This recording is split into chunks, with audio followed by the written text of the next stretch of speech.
Hey guys, Sean Lentz here from Appalachian DIY, and today what we're going to be doing is talking about vapor barriers.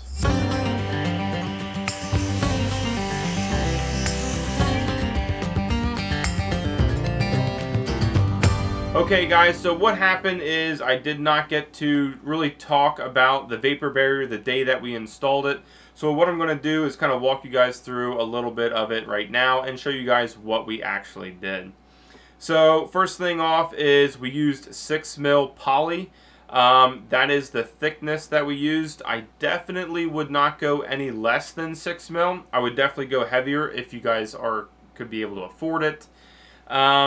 With the 6 mil, I noticed that if we walked in one spot a lot with the 2B stone, that you started to see it almost starting to punch through. So we had to be careful how much we actually walked on it. So I would definitely, 6 mil is a bare minimum. I definitely wouldn't go any lower than that. For our overlap, we had about 2 feet. I think that's perfect, and we opted not to tape that joint because it was so far of an overlap. I'm not really worried about water coming up in and then out through that little crease there. So we didn't do that. If you guys have something less, maybe like 6 inches, definitely tape it. Because that's not enough overlap in my opinion.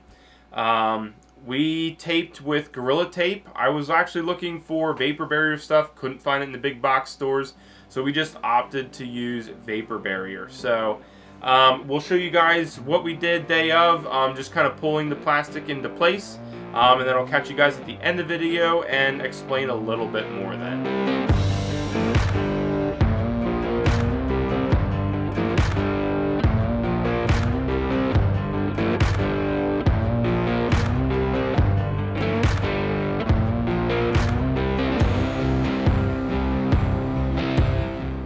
Alright guys, what we're doing for our utilities for the vapor barrier is we are marking right here at a utility, and all we're going to do is put a small little slice in here, just enough so that we can get this up and over this electrical conduit here.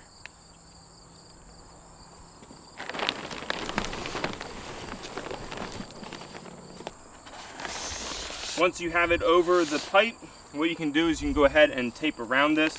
It makes a nice secure barrier, and it will keep everything out just the same as it was if it wasn't even cut.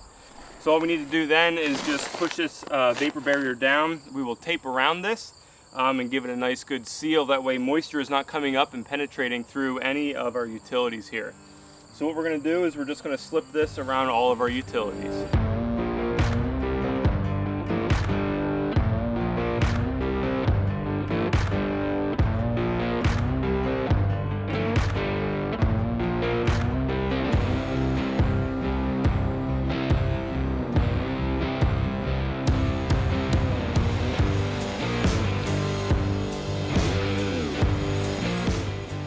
Okay, so what we did for our taping is that I tried to take as many 90-degree angle tapes as I could, do a minimum of 4, 6 to 5 is probably the best, and then what we would do is do one more around just to hold everything together.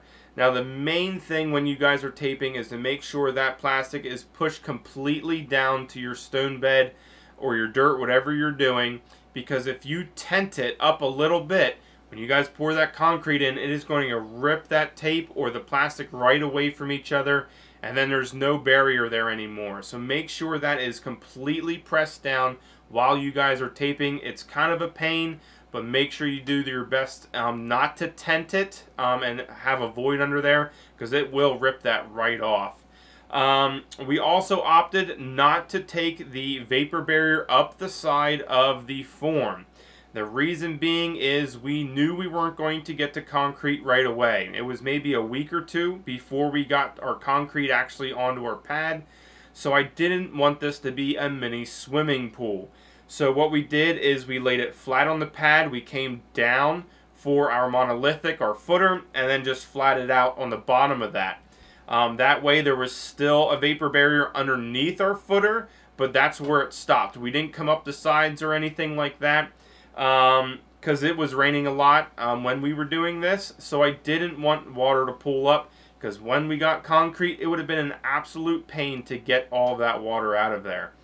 Also, when we did pour the slab, if I would have had the vapor barrier come up the form, we're using Formadrain, so the form stays there. So you would have your form, you would have your vapor barrier, and right on the other side of that, you would have your concrete. If you didn't seal that, which we did not, water would be able to get in between your vapor barrier and your concrete, and it would go straight down and sit right underneath your concrete and your vapor barrier. And that's the whole purpose of this vapor barrier, is to have no moisture coming into contact with your concrete. So that's another reason why we didn't come up the sides with it also. If we would have rain, it would come right down the concrete, and since we didn't come up with the vapor barrier, we just had it out, it would flow right out to the dirt, dissipate into the dirt. So I'm really happy that we didn't do it that way. It works for us that way. If you guys are pouring and able to seal that joint between the vapor barrier and the concrete, have at it. If that's what you think is going to work best for you, that's your option. But those are the things that you need to make sure that you're aware of. That water can get down in there and then get trapped. It has nowhere to go because it's basically a little mini swimming pool under there now. So that's why we didn't opt for that, and we just had it coming straight out. So their vapor barrier isn't really that hard. You're just kind of laying it out, but there are some things, little minute details that you guys need to pay attention to that can drastically affect how this is, the outcome of it is. So definitely think it through a little bit, exactly what you guys want to do and how you want to plan it out, because it will impact you in the end. So hope you guys enjoyed this video. If you did, make sure you hit that like button and head over to Appalachian DIY for more videos. Thanks again, guys, and I hope to see you next time.